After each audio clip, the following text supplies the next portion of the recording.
Petcast, seu novo modo de ficar por dentro sobre tudo o que acontece no mundo pet. Olá, bem-vindos a mais um Petcast. Hoje estamos aqui com a Samantha Carvalho, estudante de Medicina Veterinária da UFLA, e vamos falar um pouquinho sobre a expectativa, a perspectiva do estudante em relação ao mercado veterinário. Não se esqueça de se inscrever no canal, deixar seu like, ativar o sininho para receber as nossas novas publicações. Olá, seja bem-vinda. Muito obrigada, eu fiquei muito feliz com o convite, com essa oportunidade que você está me dando de estar aqui, né? De conversar, de mostrar um pouquinho a nossa perspectiva para o pessoal. Conta para a gente um pouquinho como é que é lá na universidade, na UFLA, o dia a dia do estudante. Vou fazer o merchan da UFLA aqui agora, que muita gente não sabe, a UFLA é o 5º melhor curso de veterinário do país.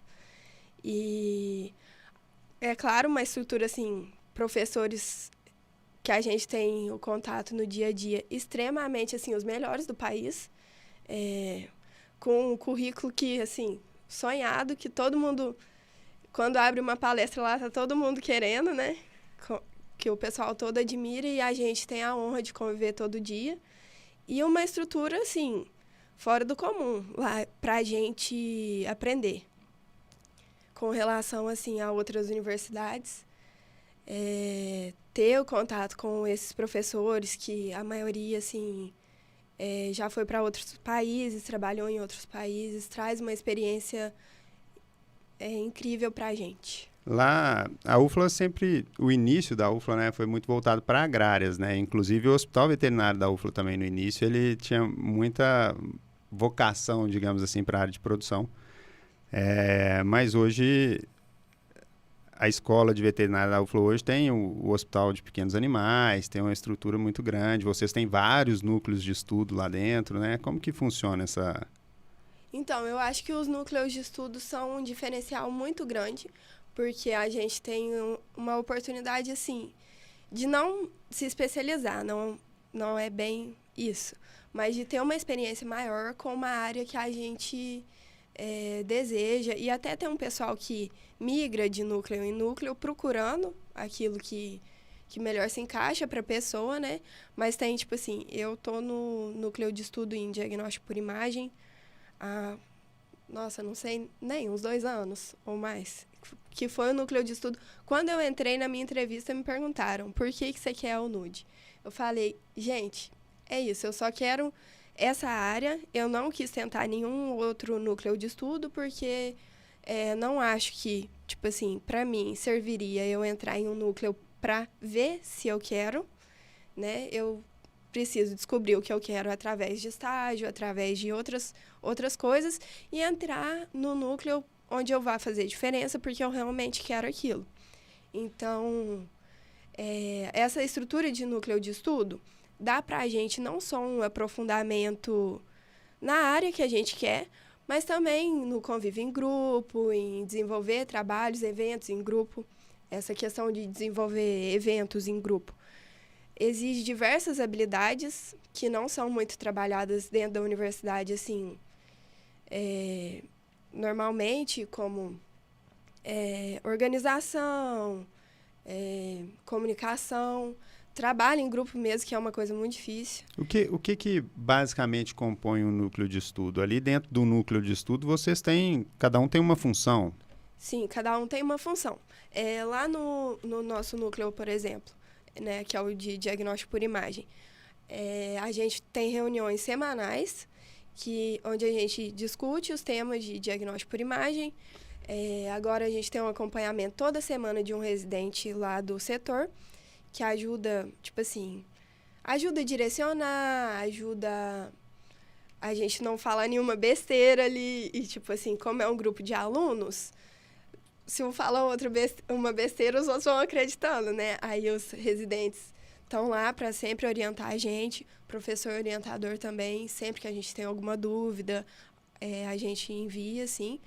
E a gente, lá no NUD, a gente trabalha com eventos todo semestre, porque o núcleo não é só uma forma de se desenvolver no diagnóstico por imagem. Porque você quer saber diagnóstico por imagem, pega o livro e lê, né? E eu acho que o núcleo não é só sobre você É saber... só para conhecimento técnico específico, né? É para desenvolver outras habilidades. Então, lá a gente trabalha apresentação, que é uma coisa que a gente desenvolve bastante, porque o pessoal chega muito tímido, não consegue fazer a apresentação, às vezes não consegue nem conversar com o pessoal. Então, tipo assim, esse tipo de coisa você precisa trabalhar, porque quando você sai para o mercado de trabalho, você vai, querendo ou não, tipo assim, a veterinária, você sai um profissional meio autônomo, você tem que se vender e você tem que trabalhar com os seus colegas ali. Então, aprender a trabalhar em grupo é muito importante. Sai totalmente autônomo, né? O veterinário, ele é um profissional autônomo, né? Ele é responsável pelo emprego do conhecimento que ele adquiriu e ele também é responsável sozinho pelo relacionamento ali, né? Por como ele vai conduzir a entrevista, a anamnese, enfim, o tratamento. Então, ele precisa de ter boa comunicação, senão ele passa a informação de forma errada ou não consegue transmitir a importância do que ele está falando para o tutor e aí não vai ter sucesso no tratamento. E qual que é o objetivo se pegar assim, o maior objetivo do núcleo? É a capacitação técnica? Objetivo. Não tanto a capacitação técnica, porque, assim, bom, lá a gente faz um estágio meio que obrigatório no núcleo, pelo menos um dia na semana lá no setor. Então, tipo assim, você vai ganhar uma capacitação, uma experiência ali de qualquer forma. Mas eu acho que todos os núcleos de estudo da UFLA têm mais como objetivo esse desenvolvimento do trabalho em grupo. E a questão de uma capacitação técnica, de melhorar o seu currículo, porque tem muita gente que entra buscando isso, melhorar o currículo, porque a gente tem palestras incríveis, porque a gente tem curso, porque a gente tem, assim, experiência lá, né? Isso Nos aí núcleos vem... tem produção científica ou não? Alguns têm. Lá no NUD, a gente não está trabalhando com nenhum projeto de extensão hoje. A gente tem alguns projetos, mas é difícil por causa da burocracia que tem, assim, envolvendo a universidade. Então, tudo que a gente for trabalhar lá, a gente não tem muita liberdade para pegar e fazer um projeto. Precisa de muita supervisão, precisa de muita coisa técnica que às vezes impede por uma questão de, tipo assim, o pessoal que está lá não vai ficar tanto tempo, porque o pessoal vai formar, vão vir novas turmas. Então, como a gente gerencia o núcleo, aí, por exemplo, eu que estou nessa turma agora, eu estou como assessora da presidência. O pessoal que está na presidência é mais ou menos da mesma turma que a minha. Então, tipo assim, a gente que tem a experiência do gerenciamento lá. E quando a gente formar, o pessoal que ficou vai conseguir tocar as coisas da mesma forma? E talvez não seja do interesse das próximas turmas de dar continuidade de um trabalho que a gente começou. Porque aí precisa ter um pensamento a longo prazo para esse tipo de projeto. Precisa. E lá, então, vocês têm uma estrutura de uma empresa mesmo. Tem presidente, tem... E será que aí agora eu dando palpite numa coisa que não tem... Mas a sucessão ela pode ser construída, né? Então, por exemplo, aí tem o presidente, aí vem e coloca alguém que está mais novo para vir, que daqui a pouco já assume. Então, daria para ter uma continuidade se tivesse um pensamento mais a médio e longo prazo, né? A gente tem essa preocupação, tanto que não fica... A gente faz uma rotatividade de cargos, não fica ninguém mais de um período no cargo, ou só se tiver uma precisão muito grande. Mas acontece de entrar muita gente do mesmo período e, vamos supor assim, não entrar muita gente do começo do curso. E aí, até esse pessoal do começo do curso resolver entrar, fica muito setorizado. E aí, é um problema que a gente tem. Tipo assim, a maioria do pessoal que está no núcleo lá agora é de períodos muito próximos, que já estão mais no final. E agora, esse período, entraram trainees mais do começo do curso, que a gente gosta, né? Eles não, por exemplo, não fizeram a disciplina de diagnóstico por imagem ainda, mas eles conseguem acompanhar nossas reuniões, a gente explica o básico para eles e tal, e aí mostra até um interesse muito maior, porque eles nem fizeram a disciplina ainda e já estão procurando, né? E quando fizerem a disciplina, vão aproveitar a disciplina com certeza, melhor, né? Com outro nível, porque já tem uma base de conhecimento para receber aquele conhecimento da disciplina. Você falou aí sobre enriquecer o currículo, né? Como que o estudante de veterinária de hoje está se preparando para o mercado de trabalho? Você, por exemplo, está na graduação, está no núcleo de estudo, faz várias outras atividades ali concomitantes ao núcleo de estudo, com certeza, dentro da faculdade, né? Como que é a sua preparação? O que você imagina que é a sua carreira daqui para frente? O que é a sua expectativa? Nossa, preparação, eu acho que é o que a gente mais faz Porque lá na UFLA a gente tem uma cultura de fazer estágio desde, assim, do primeiro período. Que eu acho que é não tem nos outros cursos, né? Você não vê o pessoal fazendo isso em outros cursos. Eu faço outras atividades, faço projeto de extensão, monitoria, mas eu acho que pro mercado de trabalho, para sair, porque projeto de extensão, monitoria, isso vai pesar no meu currículo para a parte acadêmica. Mas pro mercado de trabalho, acho que estágio é o que a gente mais faz, assim, e pensa em preparação. Eu fico aqui todas as férias, eu pego um estágio. Fora do período de aula ainda, que eu pego também. E nessa preparação, o que você enxerga ali? Eu vou formar e vou fazer o quê? Nossa. Que tipo de empresa você acha que você vai encontrar? Que tipo de público você acha que vai encontrar? Como você fez bastante estágio, você tem um pouco mais de noção de como as coisas vão acontecer. Isso é a parte que mais pesa, né? Porque a gente começa a ver o mercado que a gente vai trabalhar e já começa a ficar um pouco depressivo dentro da graduação. Porque o mercado é difícil. Tipo assim, da visão que eu tenho, é muito difícil. Muita gente... É porque o nosso cliente, ele não tá vendo o que a gente faz. Porque a gente não faz pro nosso cliente, a gente faz pro nosso paciente. Então, você vê o que um médico fez por você, que melhorou a sua saúde, você tá ali, você tem consciência disso. Mas, às vezes, a pessoa não consegue ter consciência disso pelo animal dela. Então, não consegue enxergar o valor do trabalho do veterinário.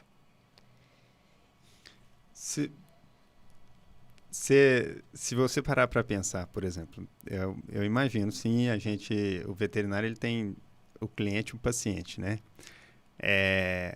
O paciente pode adorar ele, mas se ele não conseguir lidar com o cliente, ele não vai ter aquele paciente de novo, né? Ele pode ter feito um excelente trabalho, mas se ele não conseguir comunicar com o cliente, ele também não vai ter aquele paciente de novo. Eu entendo, eu vejo hoje o mercado de uma forma onde os veterinários, eles não estão preparados para as demandas da sociedade moderna. E eu ainda brinco que, assim, fala-se muito em empatia. Aí o veterinário, ele quer empatia, e aqui eu estou fazendo uma crítica, mas é uma crítica construtiva. O veterinário, ele quer uma empatia, mas ele não é empático. E ele não é empático porque acho que muitas vezes quando ele escolheu a profissão por amor aos animais, ele esqueceu, eu quero ser veterinário porque eu não gosto de gente, não quero lidar com gente. Aí ele esqueceu que ele só vai lidar com gente. Pouco tempo ele vai lidar com os pacientes. E aí eu fico imaginando o seguinte, quando aquele tutor chega com um cachorrinho, aquele tutor, ele está numa condição psicológica abalada. E o veterinário não está. Não deveria estar. Ele deveria estar preparado para ele receber aquele tutor com empatia.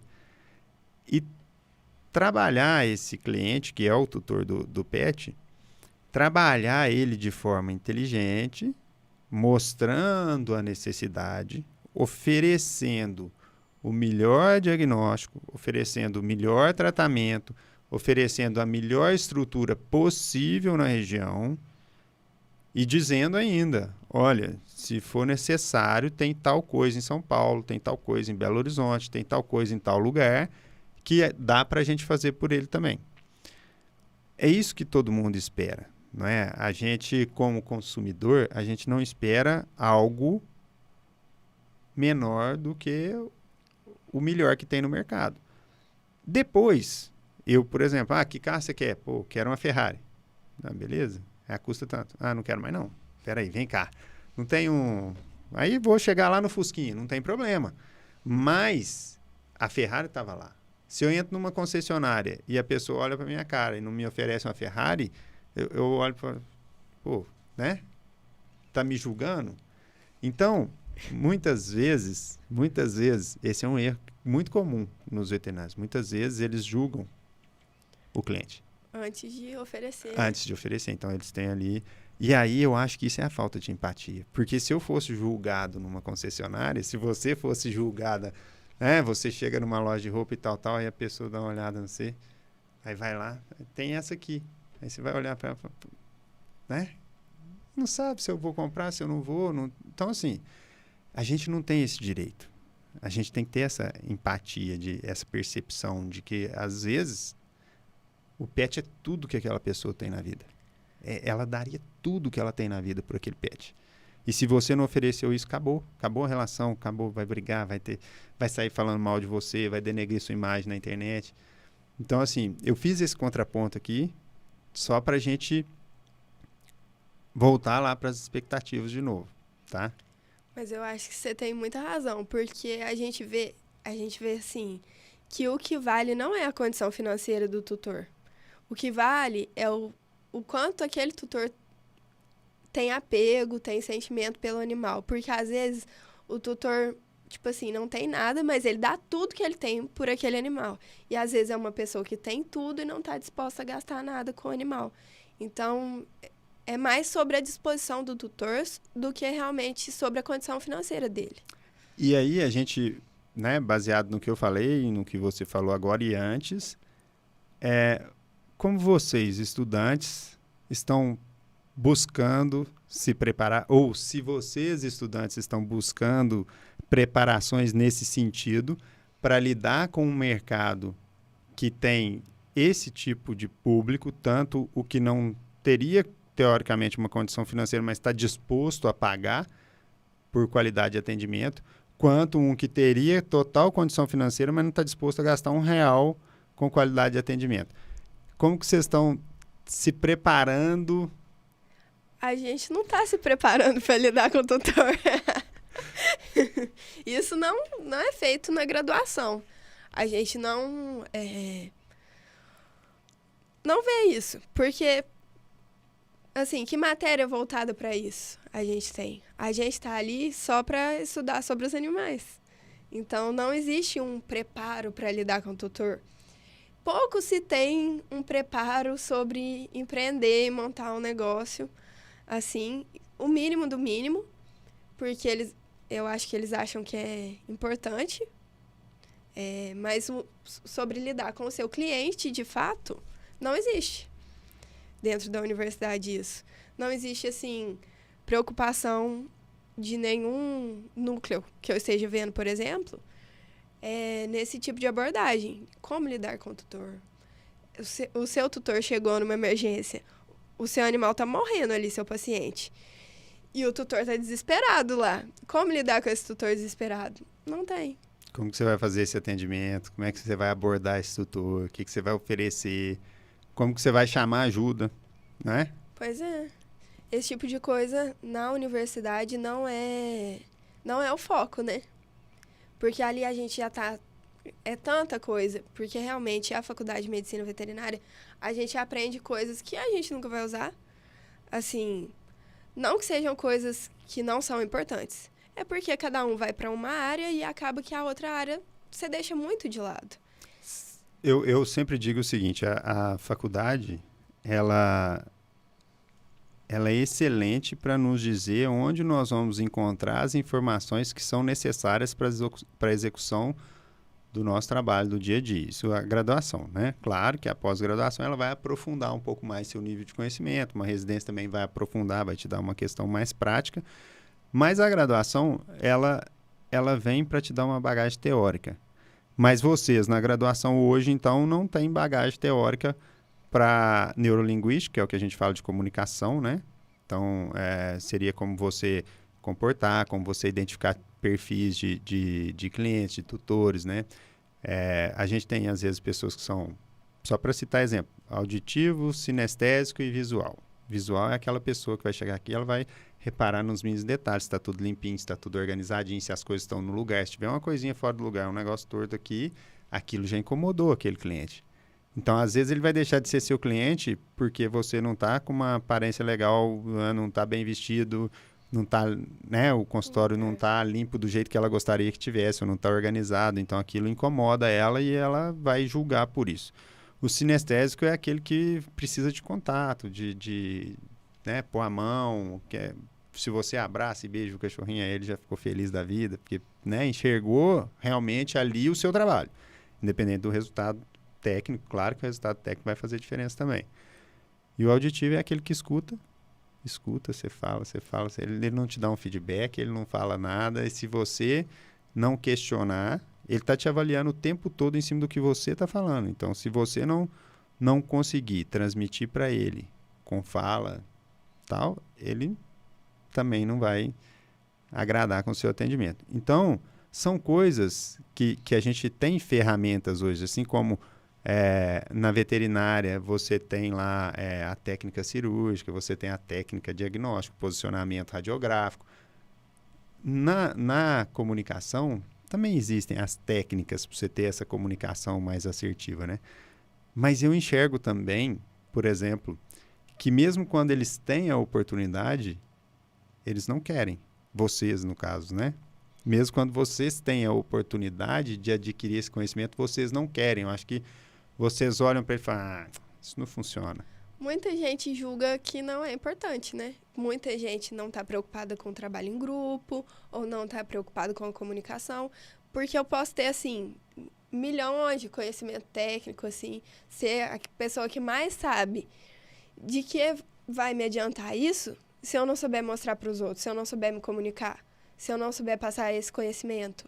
Então, eu, na minha opinião, não vale muita coisa você ter todo o seu conhecimento guardado dentro de você e, tipo assim, na hora de conversar com o tutor, como que ele vai olhar lá dentro de você e falar, nossa, sabe tudo?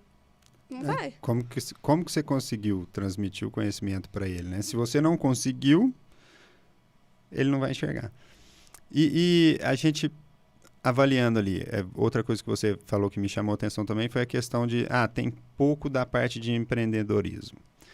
Olhando lá para o seu núcleo hoje, por exemplo, quantas pessoas lá vão decidir ser empreendedoras? Quantas pessoas olham e falam assim, eu quero abrir meu negócio, eu não quero trabalhar para ninguém, não?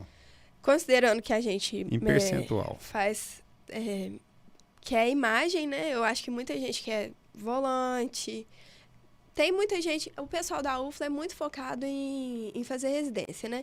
O próximo passo, fazer residência. Mas eu acho que a galera pensa muito em volante. Então, considerando isso, eu acho que 80%, porque volante é um empreendedor. É um empreendedor individual. Eu acho que é uma porcentagem bem grande, né? Pelo tema do núcleo. E eles enxergam que o caminho é andar por si só. E quando você olha para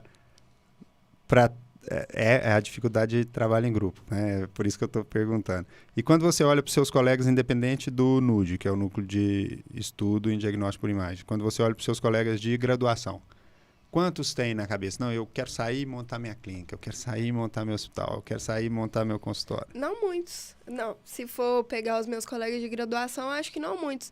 No NUD é pelo tema mesmo, mas com o pessoal da graduação, muita gente não se importa com isso. Isso eu acho que vai muito de como a pessoa enxerga o empreendedorismo, né? Tem gente que enxerga como um trabalho problemático, como uma coisa que vai te trazer dor de cabeça. Porque você está empreendendo, você vai ter que lidar com 1 milhão de coisas difíceis. E prefere entrar no mercado e trabalhar para alguém, que essa pessoa fique com as dores de cabeça e você fique com o seu emprego. E lá vocês têm uma visão assim, tudo bem, quem quer sair e quer ser volante, ele vai ter que ter uma visão de como lidar com quem vai contratar ele. Quem quer sair e quer empreender tem que ter uma visão de empreendedor. Então, ele tem que ter uma percepção de como o mercado é para o empreendedor, quais são as dificuldades que ele vai enfrentar e tudo mais.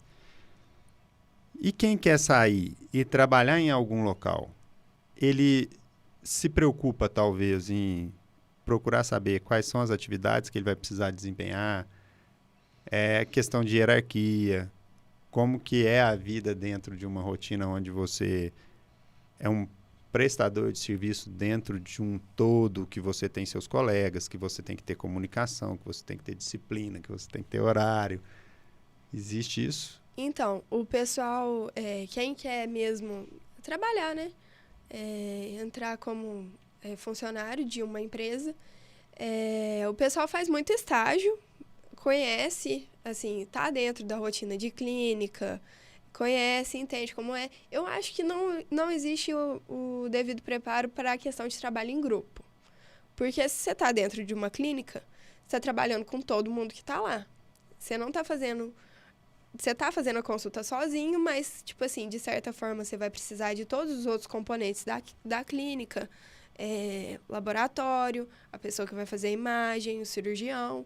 E você precisa ter uma comunicação e um trabalho em grupo com esses outros profissionais também.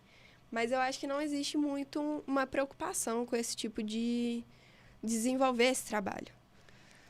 O que seria, na visão do estudante de veterinária, um bom gestor, uma boa empresa para se trabalhar? O que o estudante de veterinária quer naquela empresa? Nossa, aquele não fazer plantão. Não, eu acho que isso é muito difícil, porque é uma visão muito individual. Tem gente que sonha alto, né? Com como vai ser esse tipo de convivência, como vai ser esse tipo de trabalho, como vai ser o chefe e tudo mais. Eu, por exemplo, não consigo expor assim, o que eu penso a respeito disso, porque eu tenho um certo problema em... Eu tenho uma certa vontade de não trabalhar como funcionária de ninguém. De poder fazer minha própria rotina e tudo. Mas a gente não sabe o dia de amanhã, né? Mas eu tenho essa vontade. Então, tipo assim, não fico... Ai, como seria um chefe bom? Não queria ter chefe. Eu te provoquei nessa pergunta porque você sempre vai ter um chefe. Às vezes você é seu chefe também. Não, seu cliente é seu chefe. Com certeza. Então, o que muda um pouco é que às vezes você tem só um cliente, às vezes você tem 2, às vezes você tem 3. Às vezes, quando você está dentro de uma empresa, você tem vários clientes dentro da empresa, fora o seu cliente que vai chegar com o paciente. Né? O seu chefe é um cliente.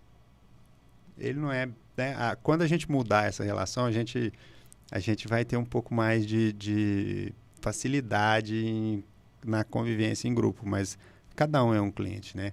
Eu brinco, quase todo podcast eu falo que o namorado, a namorada, a esposa é um cliente. Que se você não souber vender para ele, se você não souber comunicar com ele, a coisa não vai andar, não vai funcionar bem, né? Então, assim, mas aí voltando para a área do empreendedorismo, como você está no diagnóstico por imagem, provavelmente volante seria um caminho hoje. Eu acho um caminho, sim. Uma opção boa, considerando, assim, as opções que a gente tem, né? Porque o volante te dá uma opção que, às vezes, é até pior do que você trabalhar com horário fixo, que é a opção de você fazer a sua rotina e de decidir, né? Às vezes, você vai trabalhar muito mais do que trabalharia com o horário certinho e tudo mais. Mas isso, quem vai decidir é você. Você vai ter a autonomia, né? Eu acho importante, assim, essa questão de volante, hoje em dia tá em alta. E como que está o diagnóstico por imagem hoje? Tem muitas ferramentas, não tem? Pessoal já... O estudante lá, vocês que estão dentro do grupo, por exemplo, hoje, vocês já saem comparando com antigamente com o nível de conhecimento a respeito de outros tipos de diagnóstico, né? Quando eu formei, eu não... Não, graças a Deus. Mal um raio-x, não tinha nem raio-x na época pra gente fazer, era a muito gente raro. tá evoluindo e principalmente pela disponibilidade, né, das máquinas, né, de ter raio-x hoje em dia muito mais acessível. O ultrassom, então, tá estourado. Todo mundo tá com ultrassom hoje em dia, cada um com o seu. E ter esse acesso é muito importante e facilita não só a nossa vida, a vida do clínico, né? Porque a imagem é uma ferramenta incrível. Eu sou suspeita para falar, porque, gente, tudo para mim é exame de imagem. Eu olho o animal ali, eu já, nossa, vamos bater um raio-x, porque é uma ferramenta extremamente útil. na conduta do veterinário, e eu acho que o pessoal precisa ter uma visão melhor disso, porque talvez o pessoal que não trabalha com isso, como eu, que, tipo assim, tem um contato maior, não consegue enxergar como aquilo é importante, como é uma ferramenta muito útil, como é elucidativo, como, assim, a gente consegue ver coisas, resolver problemas com um simples exame, né, que não é invasivo, nem raio-x, nem ultrassom, nem tomografia, que representa um risco mínimo para o animal, e você está basicamente vendo dentro do animal. Então, legal, né? é uma ferramenta muito, muito importante. Eu acho, assim, eu sou suspeita, né? Eu posso falar bem do diagnóstico por imagem o dia inteiro. Mas eu acho muito interessante o diagnóstico por imagem, com certeza. Traz uma precisão de diagnóstico muito grande, né? Ajuda Muito. a solucionar muitos casos. Acho que o foco do veterinário hoje e o caminhar das coisas estão levando para uma outra questão que eu vou aproveitar, deixa agora entrar, para a questão de concluir um diagnóstico. Por quê? Porque as coisas estão mudando do ponto de vista jurídico. O veterinário hoje ele é cobrado como um pediatra. Ele é cobrado como um médico. E ele tem que se portar como um médico, né? Então, eu falei há alguns podcasts atrás aqui que o conhecimento traz mais responsabilidade. Quanto mais conhecimento você tem, mais responsabilidade você tem. E agora falando para você, né? Quando você olha o mercado, de quando você entrou na veterinária e já começou a fazer estágio, e hoje, 4 anos?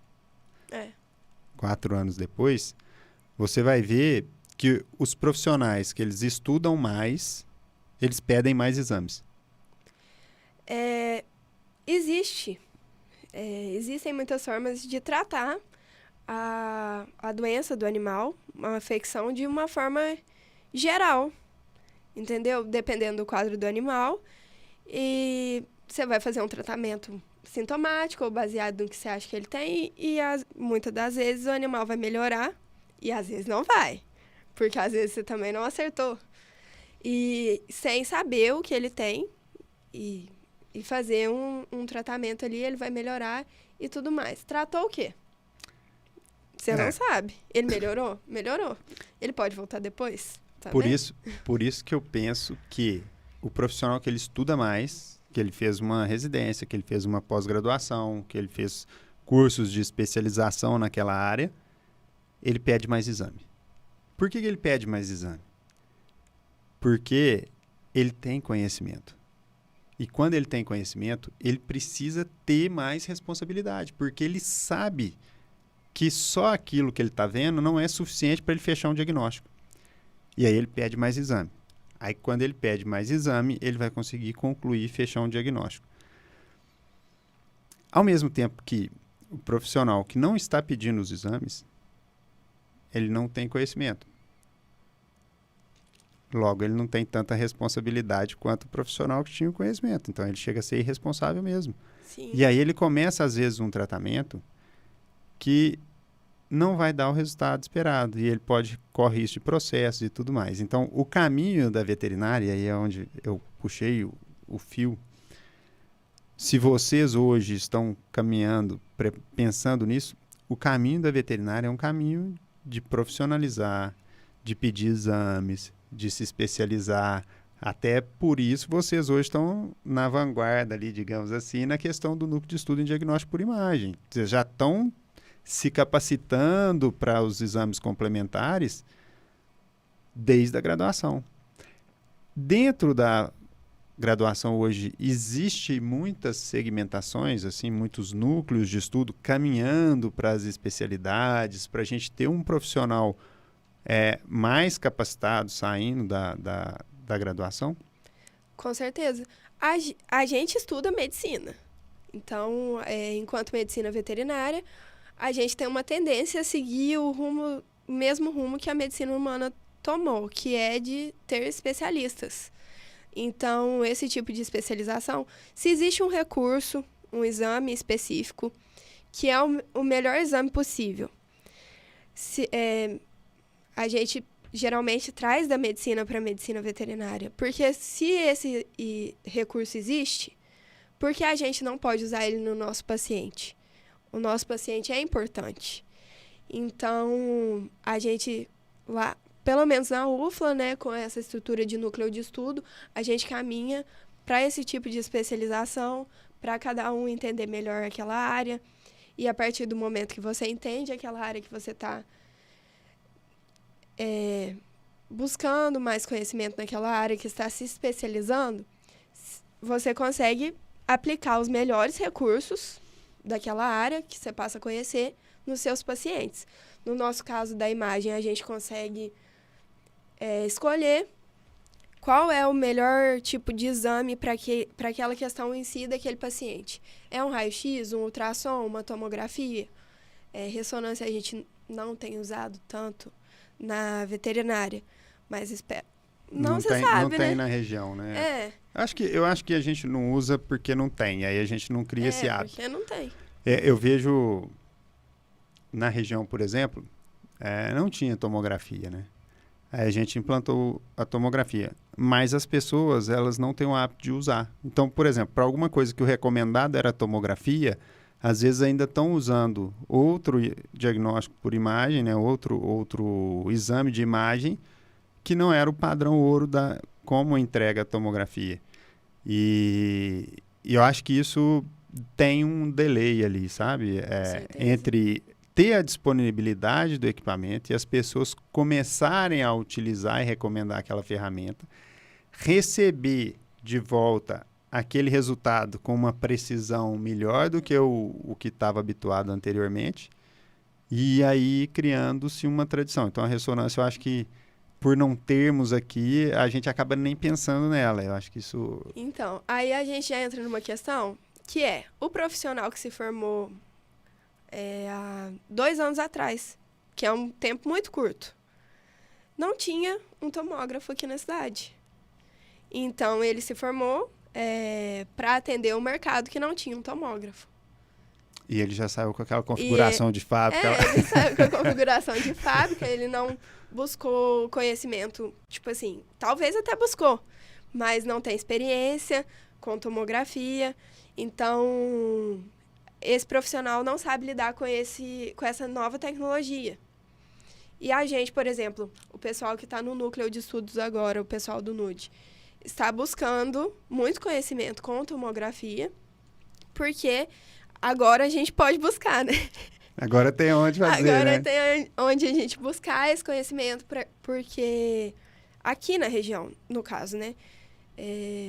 Porque talvez um pessoal que estudava aqui de outras regiões, na cidade deles tinha, e a gente não falava muito sobre isso no nosso núcleo, por exemplo, porque aqui não tinha como que a gente ia preparar o pessoal. Acaba sendo meio bairrista a coisa, né? Vamos focar no que a gente tem, não vamos focar no que não tem, porque não faz sentido. Não vai ser importante a gente falar, por mais que seja uma tecnologia muito importante e uma ferramenta extremamente útil, é difícil a gente falar numa realidade que a gente não tem. Então, como é uma tecnologia, não é nova na medicina veterinária, mas para a gente aqui agora, na cidade, é nova, talvez o pessoal já formado não esteja sabendo lidar com essa ferramenta, com essa disponibilidade, mesmo sendo uma ferramenta incrível, né, que vai melhorar muito o diagnóstico do paciente, que vai possibilitar a gente ter um diagnóstico firme, porque muitas das vezes a gente não vai encontrar a afecção daquele paciente no ultrassom e no raio-x. E aí o pessoal não sabe usar porque realmente não teve uma afinidade com esse tipo de tecnologia. E eu vejo, né, eu sou veterinário em outra área, mas eu fiz, né, pós em clínica médica cirúrgica de pequenos lá no Qualitas, né, aquela pós de 2 anos lá, e eu acabo vivenciando o dia a dia ali, não atuo, mas vivencio. Então eu vejo muito o pessoal comentar de diferencial para a questão de planejamento cirúrgico mesmo, né, que a precisão do detalhe ali da tomografia é muito grande. Você falando aí dessa questão, a gente está estudando, fizemos um forms aí, enviamos pro pessoal para fazer um curso de tomografia, né? Às vezes o NUD assume esse curso aí, a gente estuda uma forma de... A gente pode fazer uma parceria, né? O pessoal lá é animado. O NUD faz a parte teórica, a gente faz a parte prática. Viabilizar isso aí, às vezes, né? A gente tem força de vontade até demais lá. Vamos estudar. Às vezes vocês fazem porque a gente pode oferecer a parte prática, né? A vivência, né? Uma vivência prática não vai ser uma vivência para chegar lá e ter 5, 6 pessoas, não tem como. Mas a gente pode fazer uma vivência prática individual. Então, vocês fariam ali, montariam a grade teórica do curso. Talvez é uma ideia, hein? Nascendo aqui no PetCast, ó. Eu acho uma ideia incrível, e porque... a gente traz a parte prática para acompanhar lá. Porque, assim, a gente vai sair dali e, querendo ou não, todos nós vamos trabalhar em grupo, aqui na região, na cidade, na região. Então, a gente tem que entender quais ferramentas nós temos aqui que nós podemos usar. Né? Se o meu paciente precisa de uma tomografia, geralmente, o que eu mais vejo que precisa muito é a afecção de coluna, que o raio-x acaba, né, não tendo uma... É muito importante, eu sou fã de raio-x, né? É muito importante, mas talvez não tenha uma eficiência tão grande. Por exemplo, o que a gente vê muito, hérnia de disco, como que eu vou avaliar? O raio-x, ele a tomografia é muito melhor. O raio-x, ele é bidimensional, né? O raio passa daqui para cá, você só tem um ponto de visão daquilo. Como se fosse um ângulo daqui para cá. A tomografia, ela é um raio-x, só que ela faz assim, ó. Né? Em 360. 360. Ou seja, você tem o 3D do negócio, né? Então, e isso que é a mágica, você vê tudo aquilo lá por dentro. A... E, gente, olha como que é uma ferramenta que você consegue ver o que está acontecendo dentro do animal por dentro, assim, ó. Tipo, eu acho a tecnologia incrível que o ser humano inventa. Não, mas realmente, nossa, às vezes eu vejo uns vídeos lá que saem da tomografia, as imagens aí tem cor diferente, o negócio é top demais, é muito bonito, assim, é perfeito, né? Perfeito. Mas a gente realmente tem essa dificuldade que você falou, né? Como não tinha tomografia, não tinha muito foco, né? Nem em recomendar, nem em como utilizar, nem em como solicitar o exame. A gente vê hoje que ainda tem dificuldade das pessoas em solicitar esse exame, né? Teve um dia que suspeita era de corpo estranho lá no estômago, né? Aí o radiologista foi, olhou, tem isso, tem aquilo, tem não sei o que, e tem o fundinho do morango. Aí a tutora falou, não, tá errado, não tem fundinho de morango não, ele não come morango, que lá em casa não tem morango, tem não sei quantos meses. Aí beleza, entrou pra cirurgia e tal, aí a cirurgiã separou o fundinho de morango pra mostrar pra ela. Aí a hora que ela entrou lá, ela falou, não acredito, aí alguém deve ter jogado lá em casa pra ele um morango, alguma coisa assim. Mas a imagem, realmente, ela permitiu, né? Lógico que ela não é invasiva, ela traz um monte de benefícios. Lógico que tem a questão da radiação. Hoje está muito complicado isso na parte de vigilância sanitária, né? Tem muitas exigências, a legislação realmente é rigorosa, porque muito para veterinária em questão de proteção de colaboradores e público, né? Basicamente isso. E existem muitas regras, né? As pessoas às vezes falam, pô, mas o custo é mais elevado na veterinária do que na medicina humana. Mas... Na medicina humana, para começo de conversa, o radiologista não vai lá, tipo, o médico não vai lá bater seu raio-x, tá bom? Tem um profissional que vai lá, não sei se são técnicos, que vão lá fazer seu posicionamento, bater seu raio-x. Eles não ficam na sala durante seu raio-x, porque... Ele fala assim, fica parado? Você fica. O bicho não fica. Não fica. Não fica. Você tem que ficar lá segurando. E aí, é claro que a gente é muito mais exposto à radiação. E quem fica segurando é o veterinário, não é o técnico. E mesmo assim, na medicina humana, o técnico que não fica na sala durante seu raio-x, fica na sala do lado. Eles ainda fazem rodízio, né? Por causa da radiação e tudo mais. O médico... tá lá do outro lado do prédio, morrendo de medo de tomar uma radiaçãozinha. Bom, além disso, tem também a questão da rotina. O que acontece? Você pega aí um hospital, por exemplo, humano, ele tem um monte de tomografias. E aí você pega o aparelho, você comprou ele hoje. Ano que vem ele perdeu valor, no outro ano ele perdeu valor, no outro ano ele perdeu valor. Então, a gente chama isso de depreciação. Então, você deprecia, por exemplo, talvez num hospital humano façam 200 tomografias por mês. Estou colocando um pouco aqui. Uhum. Porque é bem Num mais hospital solicitado. veterinário faz 12. Então, você pega o valor da depreciação, só ali você já tem que ter um valor diferente do exame. Mas faz só 12 porque o exame é caro. Não, faz só 12 porque não tem o hábito de usar.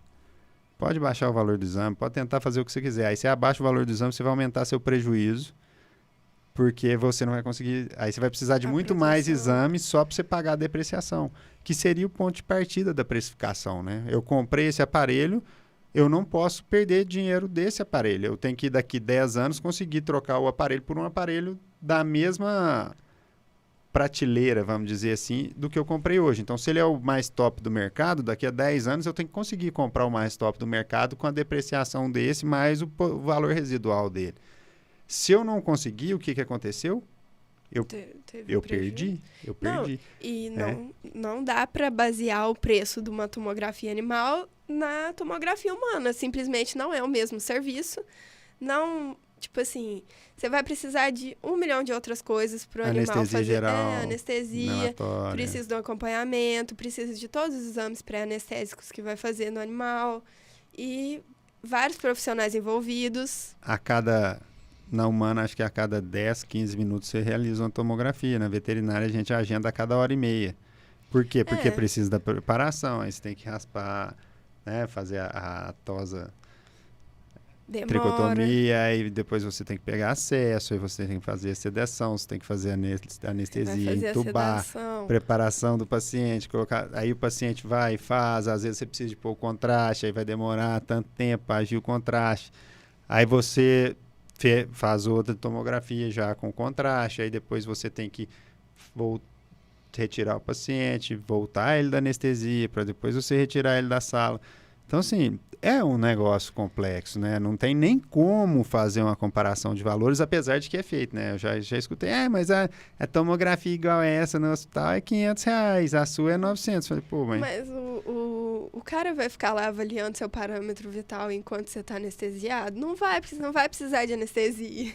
O animal precisa, não existe você mandar assim, olha, Bob, fica quietinho aí que eu vou fazer sua tomografia. A hora que eu for bater aqui, a hora que eu for apertar o botão de start, você prende a respiração com o pulmão cheio, viu, Bob? Vai, 1, 2, agora.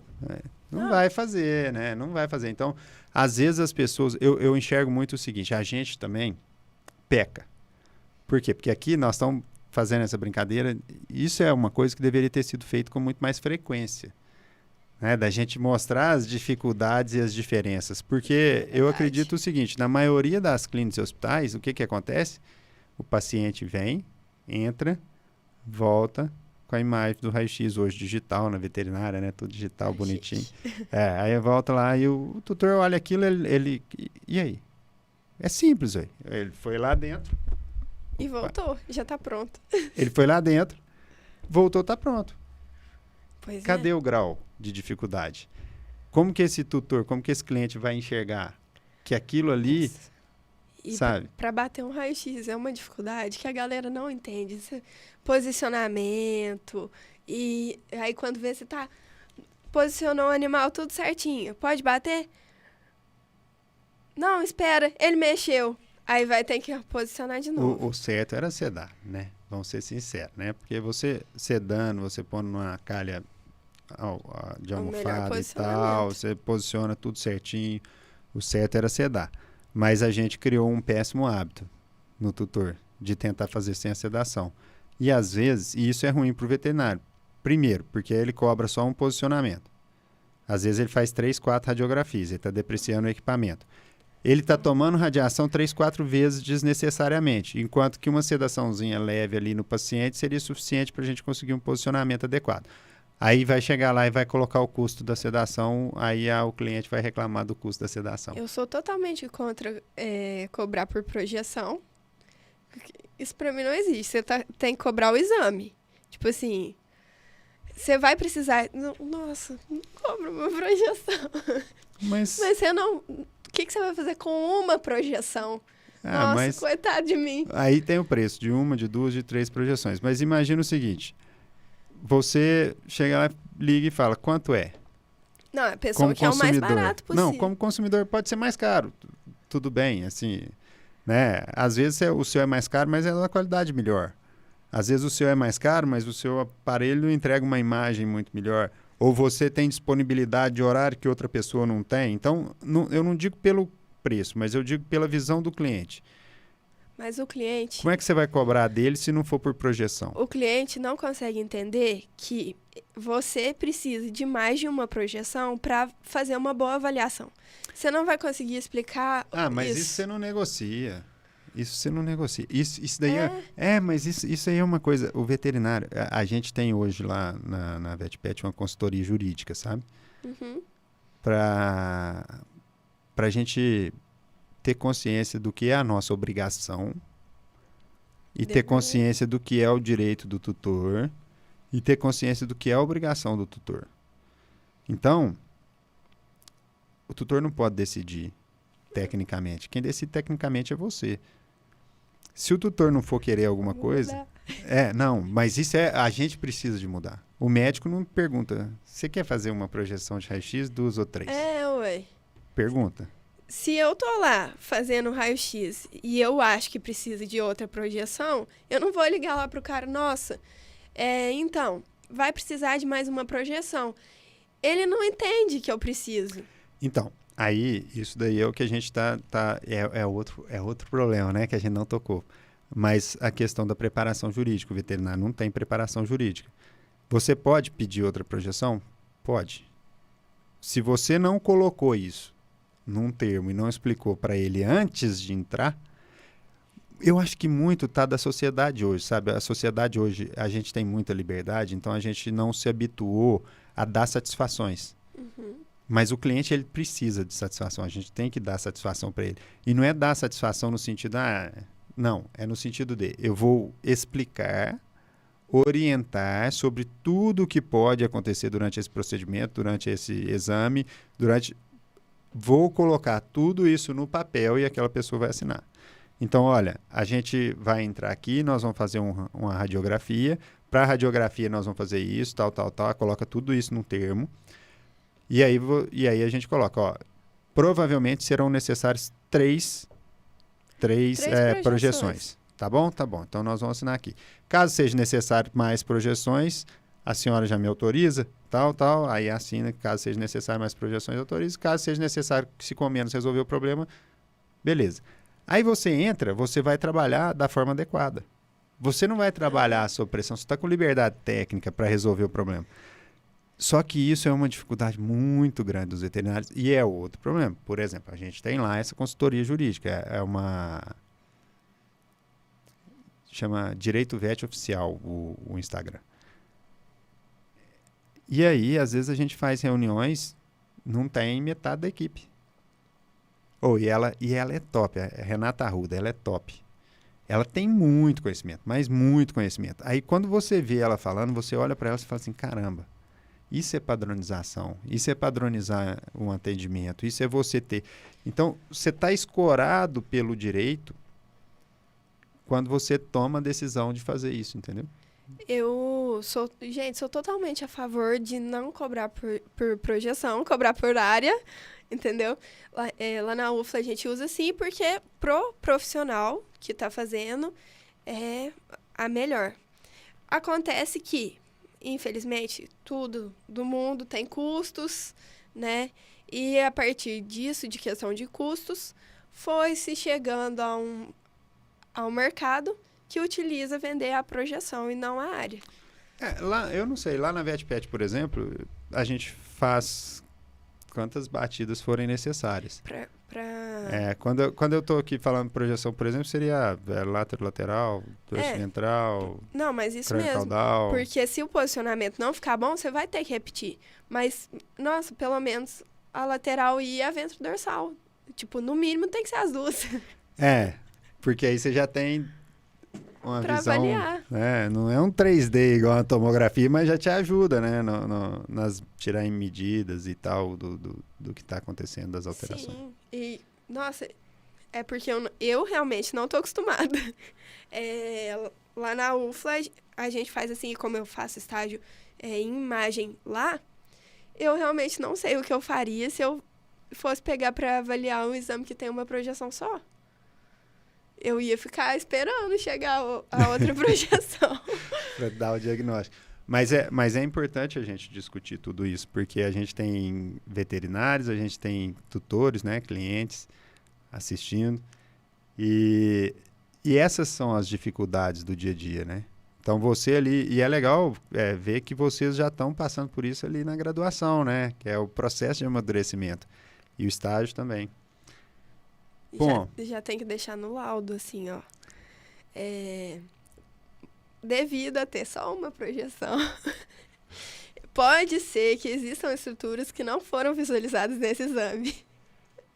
E acaba que, assim, né, independente de ter sido uma só, ou duas, ou três, às vezes vai ter estruturas que possivelmente aí você vai recomendar um outro exame, né? E não significa que o seu exame não valeu nada. Ele valeu para descartar a suspeita que imaginaram que seria encontrada com uma projeção, com um raio-x, né? Ou com ultrassom. E aí você vai recomendar uma tomografia, ou vai recomendar uma ressonância. E assim, eu fiz o raio-x, não deu nada. Fiz o ultrassom, não deu nada. Fiz a tomografia, não deu nada. Nossa, que desperdício. Não, que bom, ué. Não tem comprometimento nenhum. Agora o foco nosso vai ser infecção, né? Graças a Deus. Vai ser sistêmico, vai ser congênito, alguma coisa que não tem alteração morfológica ali, né? Ué, foi bom, descartou um tanto de coisa. E é uma visão, mas é o que eu falo. A comunicação com o cliente, com o tutor. Né? A gente precisa de orientar, de explicar detalhadamente tudo que está fazendo, tudo que vai ser feito, como a gente está pensando, qual é o planejamento do diagnóstico. Olha, nós vamos fazer esse exame porque a nossa suspeita é essa e esse exame vai descartar isso, isso e isso. Caso ele dê negativo, ele pode confirmar isso, caso ele dê positivo. Tem muito tutor que não sabe qual é a suspeita do animal, só tá ali. Muito não, todo, né? Ele não é, a não ser que ele seja médico, e aí ele tenha já uma desconfiança da suspeita. Ou seja, veterinário tem uma desconfiança, mas todo tutor é leigo. Ele tá lá esperando que você faça o seu melhor, né? Ele tá esperando que você faça o que ele tá imaginando, né? Aí você tem que dar um nó na cabeça dele e falar para ele, olha, eu vou fazer o que você precisa, não é o que você tá imaginando. Né? Essa é a diferença do negócio. Exatamente. Nossa, gostei disso daí, gostei. Bom, para a gente encerrar, o que são suas perspectivas de futuro para a medicina veterinária? Futuro na veterinária é sempre uma coisa, assim, muito ampla. Graças a Deus, temos várias áreas, né, para trabalhar. Eu sou fã da imagem, mas eu sou uma pessoa que eu acho que é por isso que eu gosto de imagem. Porque a gente pode trabalhar com todos os tipos de animais, com pequenos, grandes, silvestres. Lá na UFLA a gente atende muito silvestre lá no setor de diagnóstico por imagem. E eu acho que a beleza da veterinária é isso, várias áreas. E a gente não sabe qual estaremos amanhã. Talvez imagem, talvez não. Vai saber, né? O mundo tá aí. E vai trabalhar na área? Alguma área. Da veterinária. Alguma área. Vou trabalhar com alguma coisa. Bom, era isso. Acho que foi bem legal. Acho que o pessoal da graduação com certeza vai ter enxergado uma visão, às vezes aqui com as conversas que trocamos diferente, vai se preparar para alguma coisa que eles não tinham pescado ainda, né? Que seria necessário para a vida profissional. Nós, os gestores também, a gente passa a enxergar o estudante com uma visão um pouco diferente, né? Essa questão do currículo, de quem está se preparando, de quem está evoluindo, de quem está fazendo estágio. E os colegas também acho que vão ter uma visão de que daqui a pouco, se não forem se especializando e não aprender a trabalhar em grupo, daqui a pouco o mercado vai dar uma pressãozinha, né? Você não se prepara, mas vem do mesmo jeito. Mas muito obrigado por participar com a gente. Eu que agradeço. Fiquei muito feliz com o convite. Né? Agora a gente pode começar a discutir aquilo lá do curso. Vamos falar do curso, vamos mobilizar. Mas é uma excelente ideia. Tem muito profissional precisando. Aquele agente que ainda não é profissional, o pessoal lá do Nude também está precisando. Não, vamos viabilizar sim. Vou conversar. Vamos, perfeito. Tá bom? Obrigado, viu? Pessoal, até mais. Até a próxima. Não se esqueça de deixar o like, se inscrever no canal, ativar o sininho. E nós vamos deixar também as redes sociais da... Me segue lá, galera. Samanta.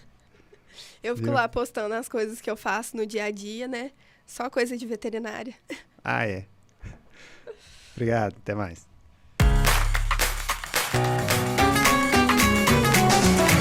PetCast, seu novo modo de ficar por dentro sobre tudo o que acontece no mundo pet.